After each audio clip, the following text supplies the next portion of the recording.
Welcome to another Riding WA. Got all the crew here today. We are indeed. That's us, we're all here. We're all here. Hey, we got a new one joining us next week. Oh, really? Yep. What's that Vespa like? girl. Vespa girl? Yep, Julie Scooter. She's our new girl. She'll be joining us next week. Julie Scooter. That's Yeah. a rather unique surname. Well, it's not really a surname, you idiot. Okay. You know. All right. You're just making it sound like it was. I don't know. Yeah, but she's good. She's going to be doing all our scooter stuff, which is good because you don't want to do it. Well, you don't want to do it, and I certainly don't want to do Well, I it. don't fit on scooters. We already determined that. Well, I certainly don't fit on scooters. Can you take a scooter off-road? We could try. There's He's a challenge. good at taking things off road when they shouldn't go off yeah, road. So. We can do it. I'm very good at that. A bit of a race. Bit of a race. We've got a good show lined up for you today. We're going to be looking at the Piagio MP3. What else are we going to be doing? We'll be going to Northam, to the Motorcycle Festival from last year, and look at a bit of the stunts and trials action. Yeah, and we've got the new Northam coming up this year, right, 2008 Northam Motorcycle Festival. Yep, bigger than ever. So, new Northam, what's happening? They've got the final round of the Australian Supermotard Championship, which will be huge. They've got the top rider from Europe, David Gazzini, coming out to compete, as well as all the top riders from Australia, as well as everything else that takes part in the festival. Show and Shine, and the Mad Ride is on the Sunday as well. And they've got the big concert on the Saturday night, which has John Stevens and the Gudu Hurus. the Gudu Hurus. That's what they're called, isn't it? Are they a tribute band, are they? No, Hoodoo Gurus. I got it wrong, didn't I? Yeah, Hoodoo Gurus. The Hoodoo Gurus, right, Yeah, okay. guess what? I'm not interviewing them. No. Not after that. No. They won't want me. outnumber you to start off with. That's right. And we're off to the Vintage Motocross. We're off to the Vintage Moto Cross that was held recently in WA at Wandering. So we'll take a look at some of the footage that you guys shot and take it from there. Great stuff. First of all, let's go to Northam.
Now this is all about timing. Let's see how they go. Oh, there you go! Let's see how Lewis goes. 125cc, drives it straight up, going for the stop, balance, technique. Let's see how he goes with this.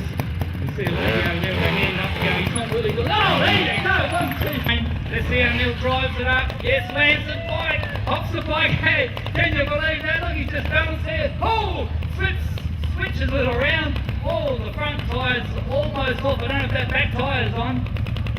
He needs to get the drive close. It's unbelievable. The Mitchie's working big time for the boys here.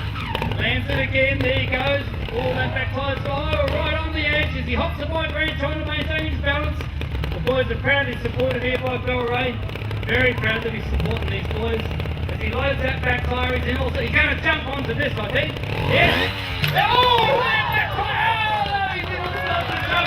Give him a cheer, ladies and gentlemen. Ladies and gentlemen, Tim Price. Oh, yes, and he drives it straight up under the top of the tabletop there. Stalls the bike, starts the thing. How do you like that? Stalls the bike, just starts it and balances, and away he goes. Give him a cheer, ladies and gentlemen. Okay, here's the noise. Lewis Nolan, ladies and gentlemen. Let's hear some noise for him. 1, 2, 5, TC's of power. Dumps the clutch, kicks out of the there. Oh, straight up like it was the main road. I see a bloke over there going saying, I see it, but I don't believe it. It's not physically possible. There you go. How do you like that? He's just going to have a bit of a look at it. Just make sure it's still there. No, he's not. He's going from a standing start. Yes, he is. He's going from a standing start. There's the noise, ladies and gentlemen. Neil Price, number 1 in WA. 270 cc's of power. Oh, straight up from a standing start. Can you believe that? And he just flicks the bike around and he goes from there. Now let's see how he goes. No, he's not. What's he going to do? He's been trying to go up the power end. Oh, straight up onto the roof with the casket. How do you like that, ladies and gentlemen? Pretty difficult ride up there. Look at there he goes. Big prize from, oh, there he goes. Trying to take out his bigger brother. There you go, ladies and gentlemen. Put your hands together for Neil Price, Tim Price, Lewis Nolan, Alex Nolan, David Keel and Michael Keel. In the spring of 1946, Piaggio launched the first Vespa scooter. And with it, the scooter phenomenon was born. The scooter revolutionised personal transport around the world. 60 years on, Piaggio has come up with another revolution. It's called the MP3. A totally innovative three-wheeler with 2 front wheels. The MP3 provides safety, road grip and stability levels that no two-wheeler can match. Power, performance and ease of use makes for a very entertaining ride. The 2 front wheels of the Piaggio MP3 redefine the very concept of ride stability to provide an unprecedented riding experience. Brian, being the engineer out of us two, was sent off to the northern suburbs to try out this new phenomena, which is the MP3. So this is the new MP3. This is indeed, this is the It MP3, is. the 250. 250? That's right. I see. Now why 3 wheels? 2 very good reasons. First of all, handling is much improved, obviously Yes. with 2 wheels at the front. Chances of washout are much reduced. And secondly, in braking as well, obviously having 2 wheels and a lot more rubber at the front means you can stop in a much shorter distance. So the real advantage is in the handling. It is. So what's the advantage in braking? Is there much advantage over the previous motorcycle? Well, indicative tests showed that you're getting at least a 20% improvement in braking. That's So considerable. that is quite considerable, obviously. And I've tested it myself and I know it's certainly the case. I understand on this new motorcycle, or scooter, how do you call it, a motorcycle or a scooter? They actually, interestingly enough, they had to reclassify what was called a motorcycle in Australia. The motorcycle traditionally has got 2 wheels. One of the reasons that this was able to pass the Australian design rules was because they've been through every state and got motorcycles reclassified that can have 2 or 3 wheels. So yes, in actual fact, it's by definition a motorcycle, but yeah, it's a scooter, it's an automatic. And it's not a trike? And it certainly is not a trike. No. I noticed there's quite a bit of storage under the seat. Can you show us this? Certainly, the storage, particularly on the MP3, is very good, both under the seat, which opens right out here, but also it features a boot. Okay, large enough in actual fact for 2 full-face helmets. So this machine has rather an unusual quality because you can ride up to the traffic lights, stop without putting your feet down. Yeah, correct. I mean, the concept is that you can do your entire ride without moving your feet once. They have built into it a hydraulic system which will lock up under certain conditions. You can't put it on in the middle of a ride. You couldn't put it on round a corner. But when you're slow enough and your revs are low enough, you can flick a switch and the hydraulics will basically lock the suspension into place. So it's in the lock position now. It is. So you can put your feet up now. Feet can go up. That's absolutely fantastic. Isn't it? It's Yes. quite fun. Yes. The interesting thing, of course, is that you can put the lock in on any position. So it doesn't actually have to be locked when you're going straight up. I could tilt it over, I could park it on a hill. Show me what you can do. Okay. Well, I'll pull the locking mechanism off just now. Normally you would do this by opening the throttle when you were driving. Automatically it would unlock. So what you're saying is the moment the lights go green, you open the throttle, the lock comes off. The lock will come off, exactly. Okay. I've taken it off manually just now. You've got the opportunity to do that. And as you can see, all of a sudden the bike will just lean over. Okay? Right. If I let go of it, it'll Yeah. fall over. Okay? So there's nothing there that is holding it up. But as I said, as soon as I would slow down, I flick the switch and it's locked up again. Okay? Simple as that. It needs a bit of practice. You can unlock it, lock it at an angle. But obviously, as soon as you unlock it again from that angle, if you are travelling, you want to start moving in that direction. So you do need to be a little bit careful. And what's interesting is that people get into a habit of when they come up to stop, that they actually will lean a little bit because they normally would put their foot down.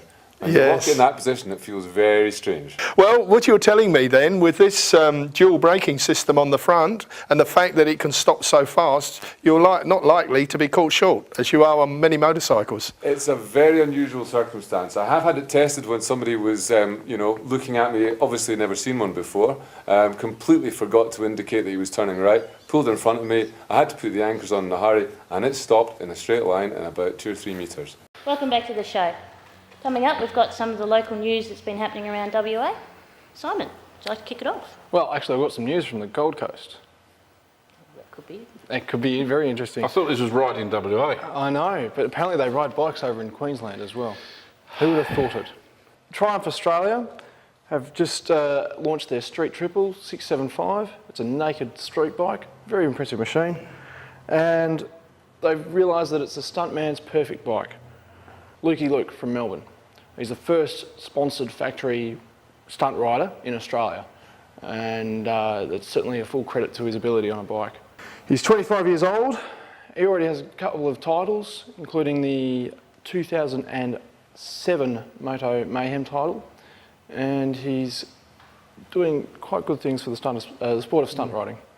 So, Lukey Luke, is that his real name? I don't actually know if he's got a surname. That's just his surname. It's just his stage name. Stage name, yes. Yeah, Lukey Luke. It's in the sport of stunt riding. You've got to be mysterious. Have you? It's not good for people to know who you are. Ooh. Oh, okay. I'm trying That's to think not of. bad. Let's see. There's Lukey Luke. There's El Samo. Bender. Willis. Bender. Yes, there's a Bender. He's one of the stunt riders. Willis. That's a good stunt name, isn't it? Yeah, Bender. yeah. Now, Nikki, I understand you've been following the Australian Safari. Yes, Simon, I have. I was recently held at, commenced from Kalgoorlie, went all the way through the WA outback, through Mount Magnet, Meek Sandstone, ended up in Perth. Ben Grabham from the Honda racing team, or GHR racing team, was the winner. A couple of Perth boys, well actually Kalgoorlie boys, Vernon and Warren Strange, they're brothers from Kalgoorlie, or actually they come from Southern Cross, but they compete in all the endurance events, and they finished in the top 5, which is a fair call. Yeah, that's pretty good. One heck of a race. The Australian Safari covered over 4,000 kilometres of gruelling WA outback country, and Ben Grabham actually won consecutive Australian Safaris by competing in this event. AFL, or former AFL star Tony Lockett, actually finished 51st in his first Enduro. So it's not a bad effort. That's pretty good. Big plugger. He's over 40 years of age. What did you call him? Big plugger. That's Oh, Big his- Plugger. his Sorry, I nickname. wonder what you said then. Yeah. So you're going to have a go next year? No, not me, no. I hear we're going down to watch a motocross race in a couple of weeks' time. There's a few motocross races We're coming going up. down to see someone's first motocross race. 21st of September. That's it, your That's first motocross the race. big debut for myself aboard the 1988 complete rebuild Kawasaki 250. There's a ladies' event coming up at Noble Falls. I'll invite all the ladies to come up and have a look if they would like to carry on racing next year with us. We're hoping to have a That'll class be good. up and We'll look forward to doing that. Now, Honda, they have the new DN01, which is an amazing machine, isn't it? Which we've just found out is getting registered fairly soon, so we'll be able to get a test ride on it, I hope. Hopefully. Hopefully. It's a bit of a specky. It's all automatic, isn't it? Very much so. Yep. Yeah, which is an 2005 concept bike. Yeah, Now I mean, on the it's incredible. And it's, 700cc? It's see a it. weird looking machine, as you can see by these pictures. It is weird. It is weird looking. Very organic looking. Organic. Organic. There we go. He said orgasmic earlier on, but organic looking. Organic looking. Organic looking. Yeah. It is very nice. So we're going to get a go at this thing, are we? I think so. I certainly should see one on the set in a couple of weeks. Yeah, that'd be nice. Take one for a bit of a spin. Yeah, no, it should be good. It looks very, very nice. We'll give it a whirl.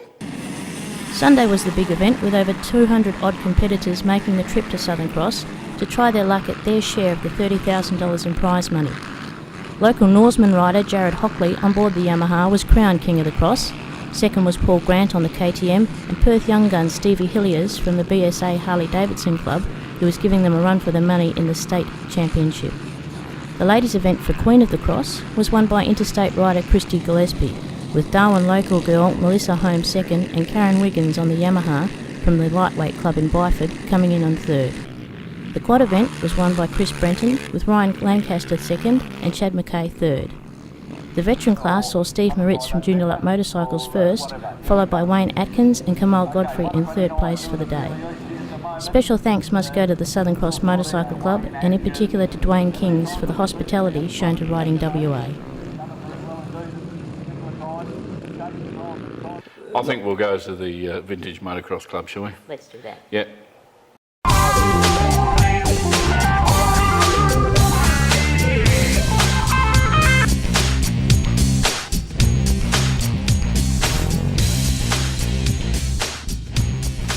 Over 125 riders were at the Mill Farm Scramble at Wandering for the Vintage Motocross WA's meeting, which was held recently at Wandering in Western Australia. The club had three very special international guest riders for the event: Jaroslav Falter, Jiri Starry and Bill Davis. Falter was asked to select riders who throughout the day caught his attention, and these were his picks of the day. Russell Speake on board the Mako 400, Bill Copley also on board a Mako 400. On board the Triumph 500 was Peter McDonald, Peter Drakeford on a CZ 380 and 250, Chris Lingdred on a CZ 250, Brad Wright on a Honda 250 and Lyle Steer on a CZ 250 380. Jaroslav Falter is a former motocross racer from the former Czechoslovakia. As a member of the CZ factory racing team, he was one of the top motocross racers of the early 70s. He almost won the 1974 250 World Championship class. However, at the time, the Russian riders used questionable tactics during the final race of the season to secure the title. Falter is best remembered for winning the 1974 Super Bowl of Motocross at the Los Angeles Coliseum against some of the best riders in the world. Just over a year ago, he had a serious accident on board a scooter of all things and broke 5 vertebrae in his neck, 2 in his lower spine.